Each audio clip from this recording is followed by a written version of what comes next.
Hello, my name's Rachel Geddes. Most of you will know me as the autism practitioner for Inverness and Badenoch and Strathspey. I'm also the training coordinator for neurodevelopmental services across the whole of Highland. And today I'm talking to you about something a little bit different to autism. Today I'm thinking about you and not specifically your child. Those of you that know me will know that this is something that I'm passionate about anyway, because in order to look after a child who's got additional needs, we also need to be looking after ourselves.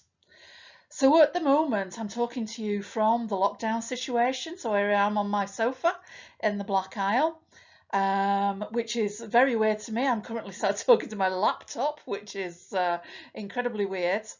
But we're going to think about how we look after ourselves, not just on a day-to-day basis, but also in these difficult circumstances in which we find ourselves at the minute. This was a session that was pre-planned to be part of the timetable with CHIP Plus and the NAS for April, but obviously that didn't happen, so I've adapted it slightly to think about where we are now. You'll have to bear with me on the filming because obviously this is something that I've never tried before. Okay, so the first thing I want you to do is to think about, is this you? Because it's certainly me. And this is when my head is absolutely all over the place. So is this you? I needed to do the washing, but I realised I'd got no washing powder. So then I went to write a shopping list, but found that the junk drawer was in a mess. So I started to sort that out as well. As I went to throw away all the junk, I realised that the bin was pretty full. So I decided to chuck out the old veg from the fridge. When I opened the fridge, I found that some juice had leaked, so I needed to clean that up. And while I was grabbing a cloth from the utility room, I saw what a mess that was in, so I started tidying in there as well. I found some photo albums from 1999, so I started looking through them whilst listening to Avril Lavigne. The washing is still not on. So is this you? Are you like me, where your brain just gets absolutely scrambled and you're running from place to place to place and nothing's getting done? I'm currently trying to work from home. My husband is also working from home. He's got the office. I'm in the kitchen, which is interesting because people keep coming through to get a drink, get a snack, make their breakfast, etc. Either that or I've got a cat trying to sit on my keyboard. As I speak to you now, I can see the rabbit coming towards me, so that should be interesting if he tries to get in on the picture. But this is what happens to us, isn't it? Particularly as mothers, is that we're constantly trying to do 6 things at once.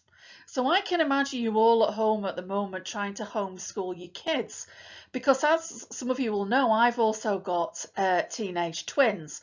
So I'm trying to sort of work with them as well to figure out what they need. My daughter's doing brilliantly. My son not so much. So he's needing a lot of support to be able to do anything. And all of this is sort of building up and making it impossible for me to get anything done unless I do stuff to help myself. So when we do allow those sorts of things to creep up on us and to consume everything that we're thinking about, it'll start to have an impact on us. So it'll impact on our mind by giving us a lack of focus. We might end up having bad dreams. We might start to feel quite negative, or we might constantly be worrying. In turn, that'll have an impact on our behaviour. So we might lose our appetite, we might have a low libido, we might be struggling to sleep, and we might be smoking. That's going to then knock onto our emotions. Are we going to lose some confidence? Could we even slip into some depression or some low mood? Are we going to be anxious? Or are we going to start to get really apathetic, which is sort of that, can't be bothered type mood? I've certainly had the days where I felt very apathetic. I've had days where I felt quite anxious, just because of the unknown of this situation that we're living in and thinking about how do I manage on a day-to-day basis in this new reality for the time being. Ultimately, this is going to then have a knock-on effect on our body. You could potentially get some skin problems, you could start having headaches, you could start to feel really tired, or you could start to get frequent illnesses like colds, sniffles, that sort of thing. Anything that you're sort of prone to that happens when you get into a stressed situation. For me, that tends to be migraines. So it's sort of trying to think about what I do differently in order that this is not how my body then reacts to the stress that I'm currently under.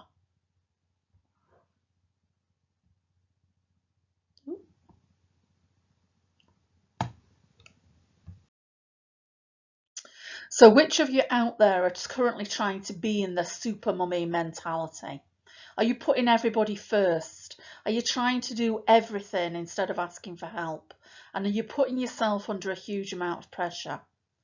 As mums, we tend to think that we have to be everything to everybody, and we don't. It's okay to ask for help. We don't have unlimited patience.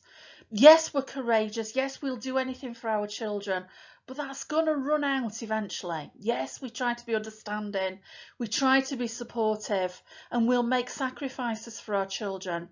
But actually, there will come a point when we've got nothing left to give.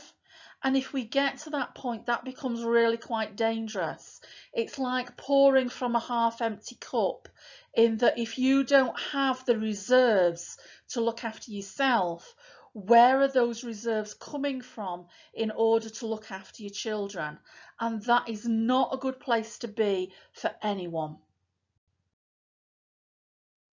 So if we don't do anything to help ourselves, we are going to fall into the trap of becoming the frazzled and exhausted mummy. So we need to stop trying to be a superhero.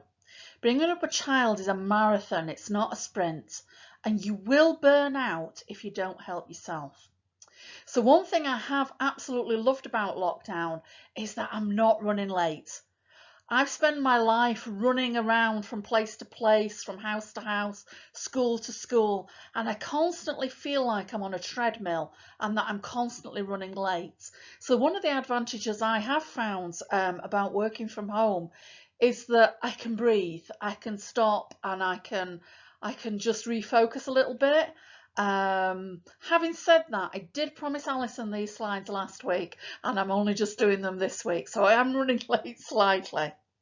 Have you found yourself in the position where you're shouting? You don't know what you're shouting at, but you're shouting just because you've had enough. I hope you've not got to the point where you're tearing your hair out, but I'm sure we've all had days where we felt like it.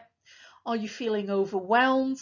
And are you at the point of breaking down? I've spoken to a few mums in the last couple of weeks, particularly last week. I think things seem to sort of knock into reality last week, and I spoke to a few mums who were really starting to struggle and to think, you know, is this never ending? My child's really not coping now. So it's thinking about, okay, well, what are we going to do with this? We can't continue. We've no idea how long this is going to last. And actually, when we're trying to get the kids back to school, that's also going to be a marathon.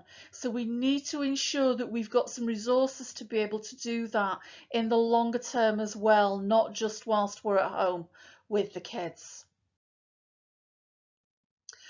Okay, so I just want to think about an analogy that we use sometimes with the teenagers that we work with, but it's really relevant to all of us. For those of them that know me well would know that at this moment, when I start talking about buckets, I would probably be swinging them round my head in the training room. However, I'm all on to actually balance this laptop on my knee so that I'm in focus with the camera. So no buckets today, sorry ladies. But what I want you to imagine, I do want you to imagine some buckets. So I want you to imagine quite a big bucket, probably one of those nice orange ones from B&Q. And I want you to imagine quite a small one, so maybe one of those little buckets that you get sweets in at Halloween or Easter. And if you think about the difference in those size of buckets, it's thinking about how much stress I can cope with. So if I have a really big bucket, the stress will come in from the top, but actually I've got quite a big bucket, so it's going to take a while for that to fill up. If I've got a little bucket, I've got one of those little sweet buckets, there's not very much room in those. So actually, if I start to get stressed, if I start to get anxious about something, that bucket is going to build up quite quickly. And that's not a good thing, because that bucket is going to overflow so much more easily than the bigger bucket. What we've also got to think about is that on every bucket we need to have a tap. And on that tap is thinking about, how do I release some of this stress from my system? How do I let go of it? How do I get rid of it? And that's what we're going to come on to think about in the next slide, is about how we get the biggest bucket we can possibly get, but how we have that tap that's quite free flowing, that isn't rusty, that's not locked on, that we can quite easily give it a bit of a tweak, and actually we can release some of that stress. Okay, so thinking about that big bucket then. We could even go as far as to say that we want one of those huge buckets that's inside a wheelie bin. But we have to create this bucket. We have to give ourselves strategies that help us to be the best that we can be on any given day. If we don't do that, then that bucket is going to get smaller and smaller and smaller. I've spent a lot of time working with these sorts of analogies over the years, both helping mums to think about how they manage themselves in relation to their child's additional needs, in helping children to think about how they cope with their stress and anxiety related to their additional needs, but also in thinking about myself. I'm human as well. It's thinking about, how do I help myself to be the best I can be? So in order to have a really big bucket, we need to have something that we call proactive coping strategies. And these are things that we do that help us to feel the best that we can feel on any given day. Now, obviously, during a lockdown situation, some of these have changed. I've always been, certainly for the last few years, really good at helping myself to be proactive, to help myself to know when I'm not coping, and to really give myself things that help me to feel better. Those would be things like meeting up with friends for a cocktail or a coffee. It would be going on holiday. It would be going to the cinema. Clearly, I can't do that at the moment. So I've had to rethink, what do I do in order to keep myself feeling okay? So the sorts of things we need to do in order to keep that bucket as big as we can is the list that I've got on the big ones. Okay, so we need to get plenty of sleep. That's never been a problem for me. I could sleep for England, Scotland and Wales. So getting plenty of sleep is really important. We need to eat a nutritious diet. I don't know about you, but my food bill has gone absolutely through the roof during lockdown. But I'm ensuring that we've got lots of healthy, nutritious food. So yeah, we are doing a lot of baking. We are eating cake, but we're also eating a lot of fruit. We're drinking a lot of smoothies. We're drinking a lot of juice. We need to get out and get plenty of fresh air and exercise. It's not something I enjoy. For those of you that know me, know that I'm a bit of a slob, if I'm honest. But it's think about, even if you go and sit out in the garden for half an hour with a magazine. We've had some fantastic weather, thankfully, over the last couple of weeks. It's actually pouring today, but hopefully it'll get better again. We need to maintain contact with family and friends. Those of you that know me will also know I'm an absolute technophobe, but the things I have learned during this lockdown are incredible. So I'm now able to use Zoom, Microsoft Teams, Skype and Google Hangouts. And those are all ways that with different colleagues I can keep in contact. I'm managing to maintain contact with some of the kids that I work with through Google Hangouts. And I'm having regular meetups with friends and families via Zoom. I've also had my birthday during lockdown, and I even managed to get quite drunk having a Zoom party with some friends in the village where we're all sat at our own kitchen table. So doing those sorts of things is really quite important. It gives us a sense of community still. It gives us a sense of being, that you're still in contact with people. We need to be able to talk about things when we're finding things difficult. That's really important. Asking for help is not a weakness. Sometimes we need to ask for help. And that might just be by saying, do you know what, I can't do that today. or by saying I think to my husband last week, I just sort of said, "Do you know what? You're in charge today. I don't want to cook the tea. I don't want to do any of the cleaning. I just feel like I don't want to do anything." And that's okay. We need to take turns in doing things. The other little bits and bobs of things that you could do, these are sort of really personal things. For me, it's things like reading a book. I'm currently on number 10 of the lockdown. It could be watching a TV program, it could be listening to music, or it could be doing some gardening, but anything really that helps you to feel relaxed, helps you to feel good, gives you a bit of an escape, whatever it might be, all help us to have really big buckets. And the bigger your bucket is, the less stressed you're going to be. Having said that, you could have the hugest bucket in the world, but you're still gonna be things that push your buttons. There's still gonna be things that make you think, oh, for God's sake, I've had enough of this. So sometimes we need to have what's called reactive coping strategies as well. So if we think back to the bucket, the reactive coping strategy is the tap. And that's thinking about and recognizing I'm not okay today and I need to do something to help me to feel better. Because if I continue as I am going to blow my top. If I blow my top, I'm just going to end up feeling worse. So it's thinking about how do I release, open that tap and get rid of some of that anxiety that I'm currently feeling. So big ones. You could contact a professional that's known to you.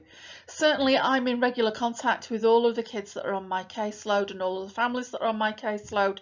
They know that they can ring me at any time, and I ring them on a regular basis just to check that everybody's okay. You might not all have somebody that works for a social work team or something like that, but you have all got contact with the schools that your children go to. So if you're struggling, they can be a point of contact for you to then be able to advise you on to doing something else. We can all ask for help. The Just Ask helpline is still open. I hope you're all aware of that. I will ensure at the end of this slideshow that there's a series of contacts and phone numbers and websites, so you can get in touch with people if you need to. So on the Just Ask helpline, I work on that on a Tuesday and Thursday afternoon. It's also got speech and language therapists, physiotherapists, educational psychologists, community learning disability nurses who can help you with sleep issues or with toileting issues, whatever it is that you're struggling with at the moment with your child. So we have got a really good set of resources out there. What we've also got is Chip Plus still working. You'll all know that Chip Plus and Alison in the NAS are both absolute brilliant services for helping you to talk through any issues or problems about your child and about their needs. They're all still working. Again, the numbers will be on the last slide of this show. If you're needing to just talk to somebody for your own needs, then there are places like the Samaritans, or please talk to your GP. I've had to speak to my GP during this period because working so close to my desktop computer has really irritated my eyes to the point where they were incredibly scabby and oozing, which was a lovely look. So although I didn't want to go to the GPs, you get into that pattern of, oh God, I don't want to worry them. I was like, I could end up not being able to see out of this eye. I need to do something about it. So you know, we do still need to talk to our GPs about any sort of health, be it physical or emotional, that we're suffering at this point. They are still there for us. It's not all about COVID. There is still a service there available for you if you need it. The little ones that we should all be doing on a day-to-day basis. You're battling with a lot at the moment. None of us are used to homeschooling our kids, and it's a big challenge. It's really quite tricky, much trickier than I thought it would be. Some of the resources my kids are getting are pretty top notch. Some of them are not. I think it depends on the teacher. My son's getting plenty of support from Support for Learning. but it's still stressful. On top of everything else, it's still an added stress. So take some time out. Just have, walk away from what you're doing. Allow your child to just shut the Chromebook down and just have a rest. Maybe go and read a book. That is always my go-to. It's just a complete escapism. Um, things like having a bath. If I can have a bath with a book and a glass of wine, perfect. Although I really need to cut down on the amount of wine I'm drinking. Go for a walk. Watch some drivel on TV. My husband's going mental with me at the moment. He just rolls his eyes at me because I keep recording all these daytime TV programs. The current favourite is A Place in the Sun.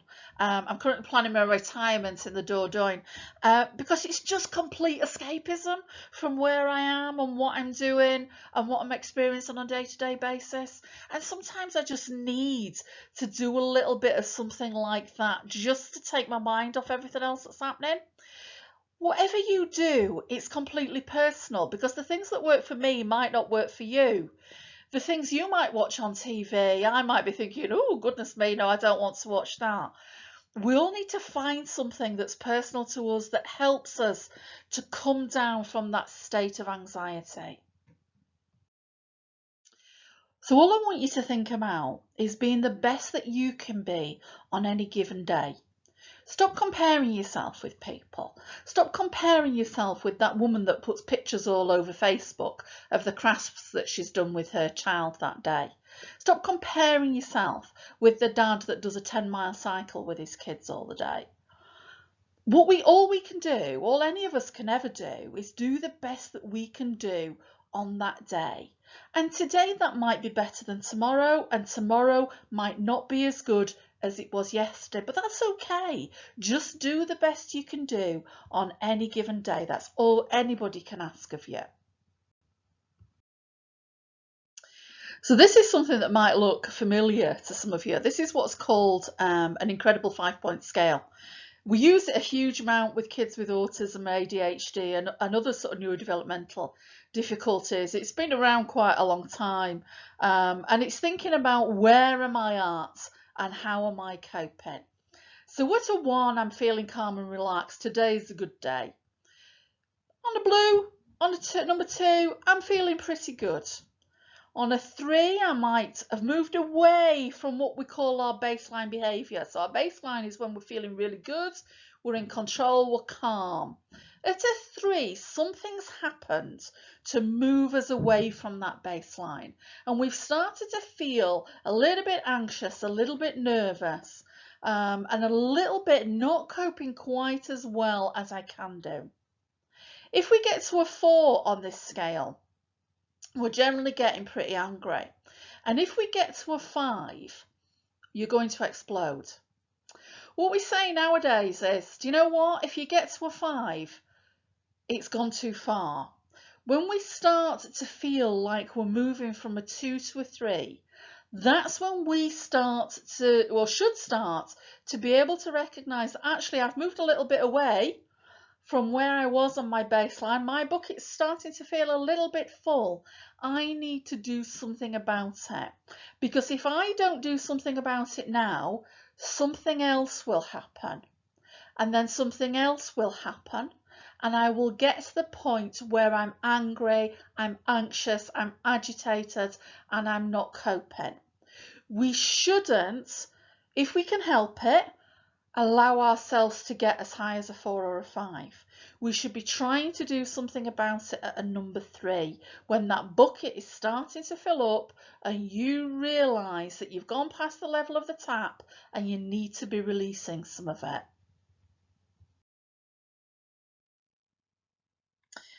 Right, so this is a 5-point scale that I've created that should work for the majority of us. We're adults, we're mums, yeah, we're in these similar sorts of situations. So it's thinking about what it looks like, what it feels like, and what I can try at each of the different levels. Now, my eyesight's pretty shocking, and even though I've got my reading glasses on, I'm not going to be able to read the print on this slide from the distance I've got to get it in order to record this film. So I'm not going to be able to read it out to you like I have the others. But what you can do is when this presentation's over, is come back, have a read through and think about, does this apply to me? How would I change that? What would it look like for me? What would it feel like for me? And what could I try? And by all means, look at putting your own 5-point scale together. What are you going to do differently? So at a 3, this is the danger point. This is where I need to be doing something. What does this look like for me? So I'm probably getting a bit agitated at this point. I'm probably trying to avoid some of the tasks that I find difficult. So that's usually IT type stuff. I'm probably mooching about, putting the kettle on, trying to find a biscuit, something like that. If you knew me, you'd be able to tell that I'm not quite right. What does that feel like for me? So for me, if something's really pushed my buttons, like I had a major tech problem last week that somebody was trying to help me with, my heart was pounding, I was feeling a bit agitated, I was feeling quite anxious by the end of it. It's just sort of an internal feeling of angst. Some of the kids I work with describe it as sort of an internal fizz, that you feel like you're a bottle of Coke that's been shook up. I experience that sensation as well. If I start to feel that sensation, I know, having done all the work I've done over the years and all of you lovely mums that I've had the pleasure of working with over the years, I know at that point we need to do something, because if we don't, we're going to crash, okay? And we're either going to go to a 4 or a 5 that looks really, really angry, or we're going to go to a 4 or a 5 that looks really, really distressed and sad. And we don't want to get to that point. We need to do something now. So thinking back to the bucket scenario, in your list of what can I try, you're going to have the things that you would need to keep your bucket full and the things that you would need to release the tap. So what I want you to do is I want you to get a pen, I want you to get a bit of paper, a cup of tea, a cup of coffee, and I want you to do your own lists. My cat is just going to join us because she's obviously thinking, excuse me, Topsy, that she is definitely one of the things that I would have on the I can try list. Spending time with an animal really helps the majority of us to think about our anxiety. She's not giving up on me. She definitely feels like I'm feeling stressed by the technology of filming this, and she's determined to be involved in it, but hopefully she'll just sit down quietly. So get that piece of paper, get that pen, get your cup of coffee, and have a think about, I've already given you some ideas in the slides, but think about what that looks like for you, because obviously what that looks like for you is going to be different to what that looks like for me. You might be somebody who needs a 5-mile cycle. I probably couldn't cycle as far as the end of the road, but it's different things for different people. So just have a think about and create yourself a list of how you keep that bucket as big as you can possibly get, but how you turn the tap on for that bucket. Because in relation to that 5-point scale, what we're doing is linking in the what I can try to the reactive coping strategies.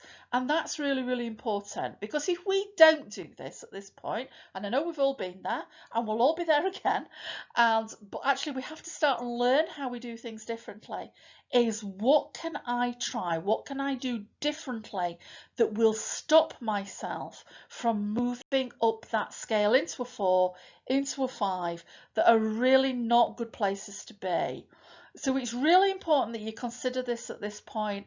Get together your own list, because sometimes when we get to a 3, we've lost sight of what we would do differently. But actually, if you've created a list, you've got a list that you can go to and you can refer to that has lists of suggestions of what you could do. It could be a Sudoku puzzle, it could be a crossword, it could be taking the dog for a walk. Whatever it might be for you is important, and you really need to do these things, because if you don't, this is going to end badly.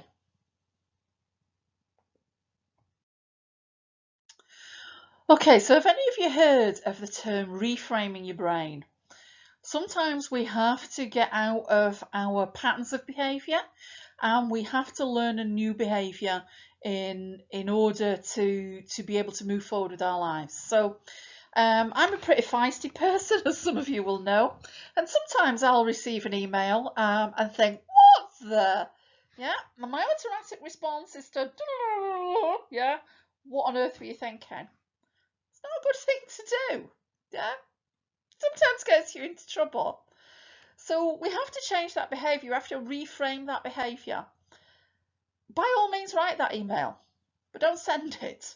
Okay? Get somebody else to read it. Go back to it 24 hours later and think, right, okay, I'm calm, I'm clearer. How can I say this in a better way? Okay? We're reframing our brain. We're doing something in a different way. Are you somebody who will lash out at the people that they love?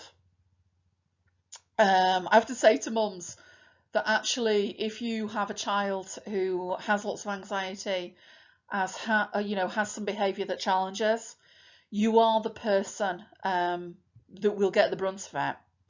And this is because we release our emotions on the people that we really, really care about, because we know that they will look after us, okay? But there does come a point where they've probably had enough.